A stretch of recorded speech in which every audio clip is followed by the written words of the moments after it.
जमाने के लिए मैं चाहता हूं आदरणीय सबरस मुर्सानी जी जैसे बड़े हस्ताक्षर बड़ी मुश्किल से हमारी पकड़ में आते हैं। अगर उनकी एक रात हमें मिल जाए तो हमारा कवि सम्मेलन धन्य हो जाता है। आदरणीय सुनहरी लाल तुरंत जी जैसे बड़े कवि अगर मंच को मिल जाते हैं तो निश्चित रूप से कवि सम्मेलन बड़ा हो जाता है। मैं निवेदन केवल इतना करना चाहता हूं, हम लोग यात्राओं की थकान से आपके बीच में आए हैं, आपकी रात्रि एक रात्रि को आनंद देने के लिए आप सबके आमंत्रण पर ही हम यहाँ आए हैं। थोड़ा सा कवियों का मान रख लीजिएगा। कवियों का दरबार जुटता है भाग्य से ही, होते जहां पाप वहां पुण्य घट जाता है। कवियों का दरबार जुटता है भाग्य से ही, होते जहां पाप वहां पुण्य घट जाता है। तो काव्य रसधार बहे, ज्ञान की फुहार बहे, मन का कलुष और तम छट जाता है। कवि साधना में लीन रहता है आप हेतु, बार बार बोलने से ध्यान बढ़ जाता है। वो माना कि जरूरी बात आप करते हैं किंतु कवि का गला नहीं कलेजा फट जाता है। इसलिए मेरा ये निवेदन है, ये 20-25 मिनट का कवि सम्मेलन और शेष है, इसको कवि सम्मेलन की तरह सुनिए। मैं चाहता हूं, जिनका मैं परिचय दे चुका हूं, देश के बहुत बड़े कवि हैं, लेकिन मुझे आपकी आश्वस्ति चाहिए, आपका वादा चाहिए कि जब तक आदरणीय सबरस मुर्सानी इस मंच पर रहे आप कोई उठेगा नहीं। आप पूरे मन से सुनिएगा उनको। एक बार आगे से पीछे तक पूरे सदन की जोरदार तालियां। तो क्या आपके कानों में आकर कहूं कि ताली हो जाओ?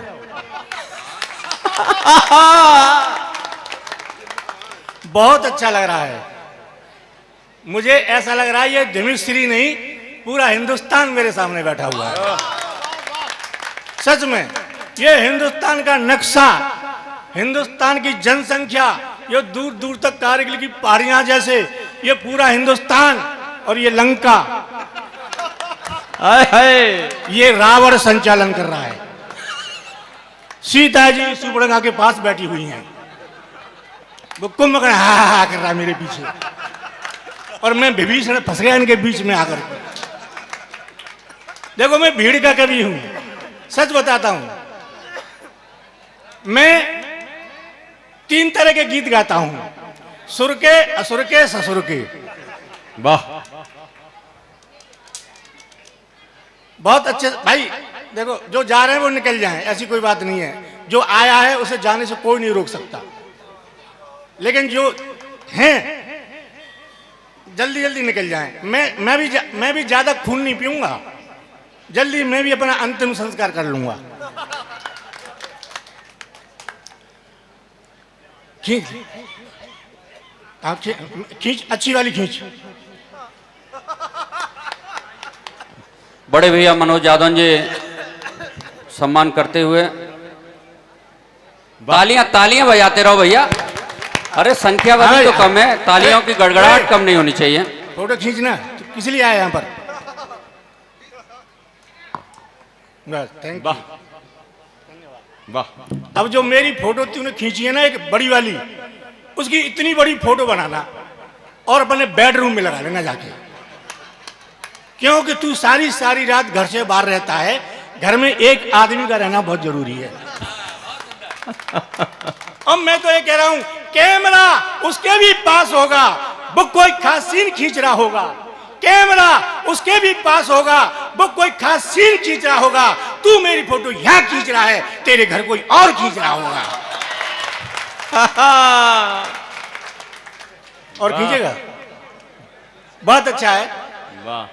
देखिए मैं हंस का कवि हूं, मनोज जी वीर रस के, ये सब वीर रस के हैं।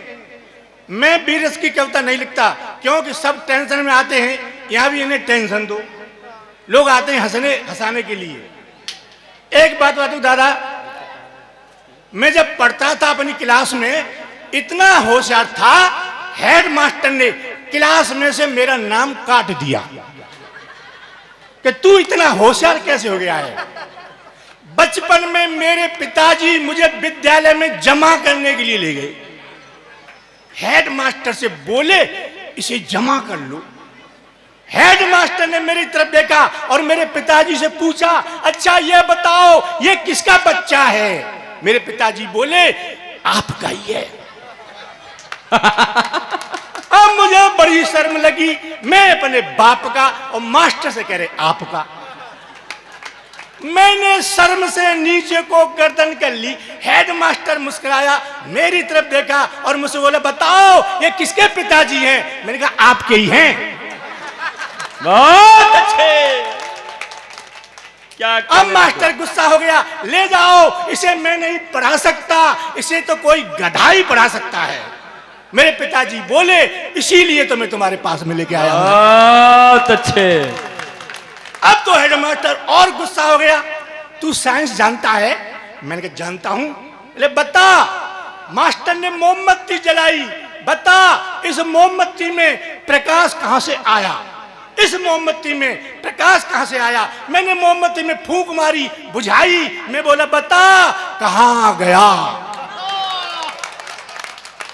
मैंने कहा मास्टर जी, ये प्रकाश जहां गया है ये वहीं से आया था। वाह, तो क्या बात है भैया, वाह वाह। मास्टर कह रहा, तू गलत जवाब दे ले, मेरा भी नाम रतनलाल मास्टर नहीं, कल तेरी कॉपी पर 2 गोल गोल अंडे नहीं दिए तो।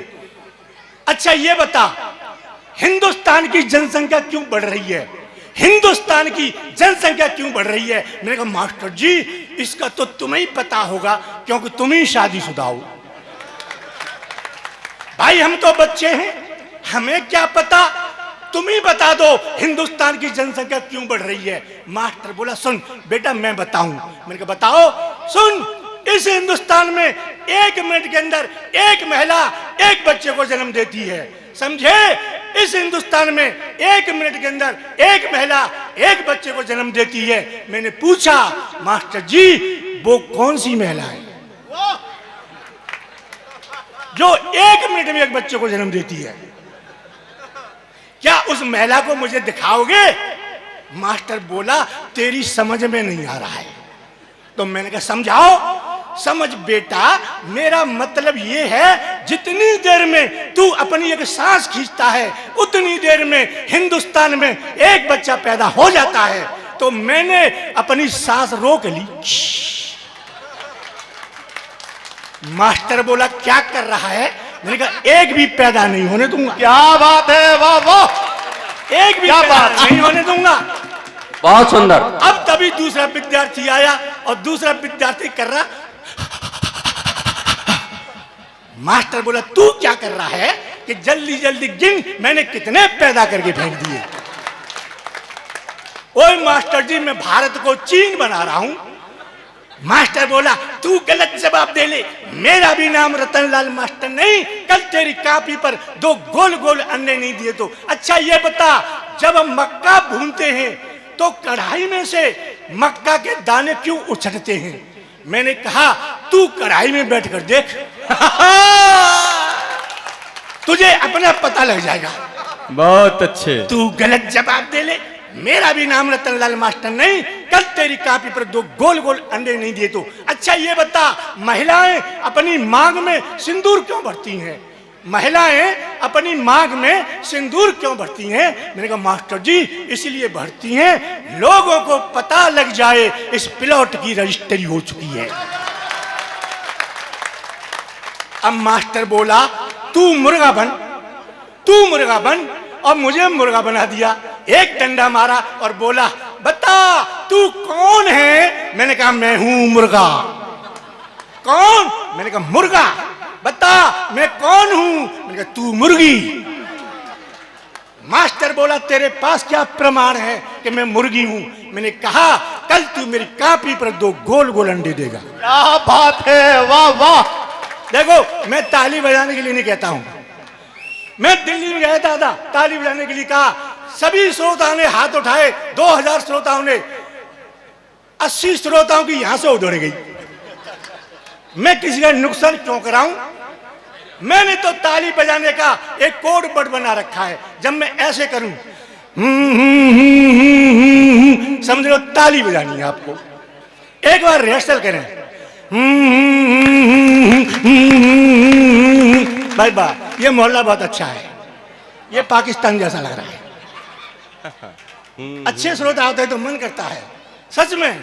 तो मैं यही ध्यान रखना, मैं हूं करूंगा, आप ताली बजाएंगे। अब देखो क्या होता है। दादी आप बैठी हुई, बहन जी बैठी हुई हैं। मैं दिल्ली में गया, एक बहन जी मेरे सामने बैठी, मैंने खूब जोर लगाया बहन जी को हंसाने का, वो हंसे नहीं, कुप्पा बनी बैठी हो। मैं पास गया, बहन जी मैं आपको कब से हंसाने की कोशिश कर रहा हूं, तुम हंस क्यों नहीं रही? बोली चुप रहे, तो कूट में मन कर रहा हो मेरो। मैंने क्यों? कि तेरी शकल मेरी सास से मिल रही है। सच में। अच्छा, मेरे मोहल्ले में एक भाभी के माथे पे इतना बड़ा बिंदा, इतना बड़ा मैंने पहली बार देखा। तो मैंने कहा भाभी जी हमने तो पहली बार देखा है, इतना बड़ा बिंदा क्यों लगाती हो? बोली भैया जिसकी पत्नी जितनी बड़ी बिंदी लगाती है उसके पति की उम्र उतनी ही लंबी होती है। तो मैंने कहा हमारी पत्नी तो हमें मार भी डुल रही है, इतनी सी लगाती है। अब वो भाभी चली गई, अगले हफ्ते भाभी फिर मिली, छोटा बिंदा से बिंदी। तो मैंने कहा भाभी जी आज तो बिंदी लग रही है, क्या हुआ? बोली तेरा भैया बीमार है गए, तेरा भैया बीमार हो गया। मुझे दुख हुआ, मैं घर को आ गया। अगले हफ्ते भाभी फिर मिली और छोटी बिंदी। तो मैंने कहा भाभी जी क्या हुआ? इमरजेंसी में भर्ती है तेरे भैया, अस्पताल गए तेरे भैया। मैं रोया, घर को आ गया। अगले हफ्ते भाभी फिर मिली, इतना बड़ा बिंदा। मैंने कहा भाभी जी क्या हुआ? दूसरा ब्याह कर लो रे। मैंने कहा